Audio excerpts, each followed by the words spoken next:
Welcome. Conversations that highlight fascinating ways people are impacting the lives of those who are vulnerable. Impact Conversations with Dawn Mansky. This Impact Conversation is brought to you by Made for Freedom, the social enterprise with products made by survivors of human trafficking and marginalization. Made for Freedom is fighting human trafficking with style. Welcome to Impact Conversations. This is a place to hear from people doing fascinating things to help empower marginalized populations, alleviate poverty, prevent human trafficking, and come alongside some of the most vulnerable people in our world. I'm Dawn Mansky, and today our conversation is with Glenn Whaley. Glenn is the CEO and publisher of STM Learning, a publisher that produces books, training curricula, multimedia resources, and with one focus in mind, advocating for the awareness and protection of victims of maltreatment. Welcome, Glenn. Thank you very much. I'm so glad to have you today. This is fun. We're both in St. Louis, but doing this virtually, just to make things easier and with COVID.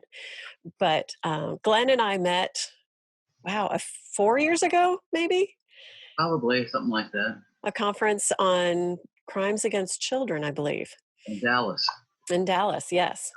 And I was kind of blown away by what Glenn does. And I'm thrilled to just kind of have him share a little bit about what he does and why STM is so important. So Glenn, tell us, how did you develop this passion, and how did you get started? I started with, I attended a medical conference about 29 years ago, and there was a pediatrician at the conference, and he was talking about children's diseases and other problems, and he was saying that there isn't any medical content, anything written on child maltreatment or child abuse, which is a major a problem in the United States because of all the money being spent, the direct and indirect costs related to child abuse. Right. And that kind of spurred my interest at that point, because at that time I was working with different medical publishers producing some content for them. And I thought it would be interesting to produce a product that helps save children's lives. And Wow. so I met with the physician, the pediatrician, after the conference, and we hooked up, and we published our first book a year later, and it was a 2-volume set on child maltreatment, consisting of about 1,400 pages and 12,000 images. Oh my goodness. I'm sorry, 1,200 images. Mm. And then I realized, so I printed it, and then I realized that I didn't have any way of marketing it, ideas, or selling it. So we decided to do it ourselves, and we started telemarketing the product ourselves. I developed, at that time I was working with another company. My own other company was a design and marketing company. And I decided to develop some literature on the product and sent information to the various markets and started selling it that way. And that's how I printed 10,000 copies and sold 10,000 sets, and I got out of the publishing business. Wow. Because it was very expensive. Yeah. So where did that take you? So the people who purchased all those 10,000 copies, they wanted more products. Mm-hmm. They wanted small, quick references. Mm-hmm. They wanted curriculum. They wanted content on different subjects: sexual assault, domestic violence, And so from that one book, we decided to produce a few other copies, a few other contents, a few other books, and then it seemed like that one book led to another book and more interest in another book. And so all of a sudden now we have an extensive library on child maltreatment, sexual assault, domestic violence, child fatality, and neglect and abandonment, on also diseases, children's diseases. Right. So it's fairly extensive now. Yeah. Well, and I remember I have to share this story, Glenn, because the first time we met, you heard I was from St. Louis. You said, "Hey, I'm from St. Louis," and then you started showing me these books and this huge collection. And we were at a conference in this topic, and Made for Freedom. I'm in the world of learning about human trafficking and sex trafficking. I'm in this realm. But when I walked up and you started showing me your books, and you were talking about the printing quality and the color quality, and you started flipping through, and these books, in order to help the professionals that you're helping, you have a lot of images, like you said, 1,200 images in the first volumes. But I got to tell you, I was not ready to see. My eyes were not ready for those images because of the images that you need to have in these books. So Right. I remember I tried really hard not to show this, well, because you were telling me about the books, and I was like, oh my, I wasn't ready for that. Right. But is that something that you experience with people on a regular basis, or are you kind of in the realm that people are expecting that? Well, we're working with medical practitioners Right.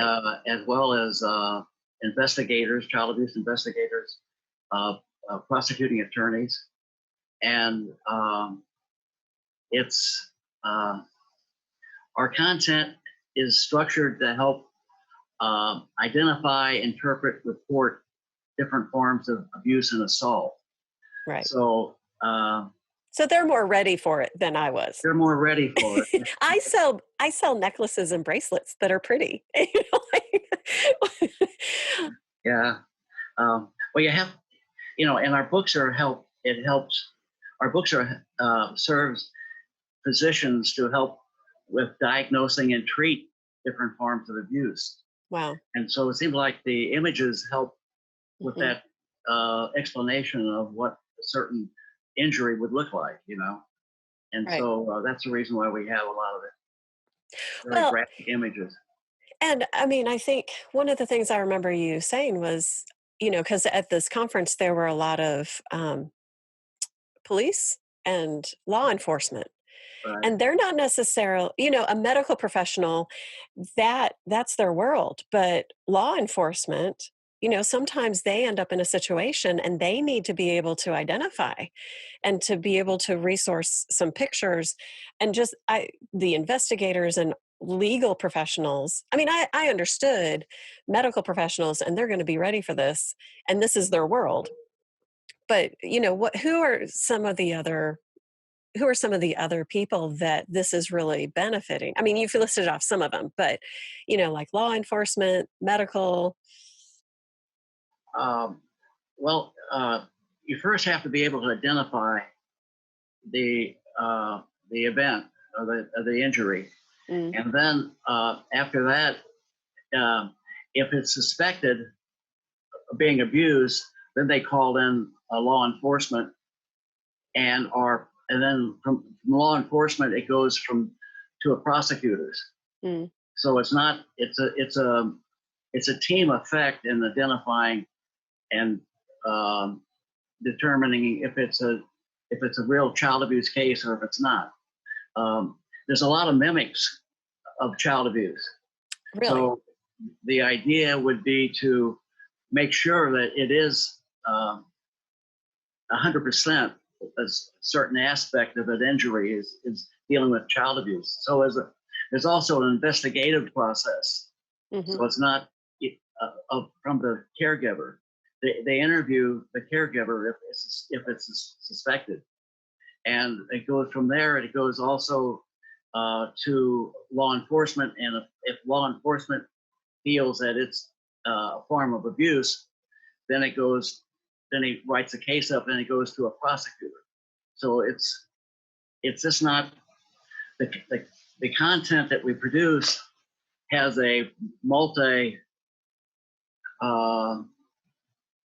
it has different, it goes through different markets, Okay. and so that's, that's part of it. Yeah. Okay. It just, it was so interesting, the number of people that would need access to things like this. So, how has STM kind of evolved in the past several years? We found the the evolution from the print product to a online product. Hmm. And so we have an extensive amount, a library of print products, and we took that library and made it an ebook library. And now what we have recently is that we've set up a subscription format of all of our content, so the customer can purchase everything Hmm. for a very minimum price. So That's that's awesome. some of it's keeping up. It's keeping up with technology and the requirements of technology uh, that we've, as part of publishing. Right. Right. And if you don't, it's you get lost in it. Hmm. But it's easier now. The transition in the last 7 years, it went from offset press, where you had to print 2 and 3 and 5,000 per title, and then it went from there to print on demand, meaning that you could print one book or 2 or 3 or 4 books and then sell those books. You don't have the inventory Hmm. responsibility and the warehouse responsibility. And then from there, now it goes to the ebooks that we can, if a customer wants an e-product, we can ship it out in minutes from their request. Hmm. And the same thing with our library. So it's another segment of the of technology and publishing. Right. Right. So, And so much, so so that's much that's a accessible. that's a transition that I've witnessed as a publisher and over the last 7 years. Right. So, That's, I always embraced technology. Even when I started, I was the one of the first publishers in the St. Louis area, if not the first, to work on Macintosh computers. really. Other we were Elsevier and Mosby came to our office, and we were showing them how to produce products online. Mm. So we were like a beta test site for different publishers. But I've always believed that there's other electronic ways of producing effectively print print products, and so that's how I always embrace technology when I produce it. Nice. So, can you share with us a success story that, that you've just feedback that you've gotten, or something, a story that you like to share about how STM has been impacting people? Uh, Medical conferences is very interesting, um, because uh, customers first, you have a table selling books and talking to different customers, and some customers come up and start talking to you about how our products helped save the child's life or put a perpetrator behind bars, and tell me the whole story about that whole process. So that's very rewarding. And Mm, that's some of the uh, I call it assets of publishing. yeah. Of having these satisfied customers. Hmm. So if that helps answer that question, that would be pretty good. Well, I think that's incredible that you're able to come alongside professionals and just help them do their job more efficiently and do it better and more accurately. Let me also say that we've sold an extensive amount of products over the last 27, 28 years. We were the first publisher in the world to focus on this unique niche product type. And we sold a lot of books, and all of our books are guaranteed. And the customer has 30 days. If they don't like it, then they can send it back. But we've in this 28 years, we probably have not received one book being sent back to us. Really? That's a good record. Right. That's impressive. That's really awesome. Yeah. So that's part of the rewards, of the benefit of what we're doing. Hmm. The customers like it. Yeah. And it answers the need. It answers their need for content on Hmm. the subject. Right. Right. Well, Glenn, thank you so much for just sharing with us about what you're doing, and thank you for what you're doing for the community that's trying to come alongside those who have been victims of maltreatment. And thanks for your passion and your heart for Thank you this. very much. For those of you joining us online, thanks for being here. If you would like more information about upcoming impact conversations, or you have a suggestion for a future guest, you can subscribe, join, and nominate by clicking the link below. Thank you again for joining us, and keep looking for ways to positively impact our world. Don't forget to subscribe and join us next week for another Impact Conversation.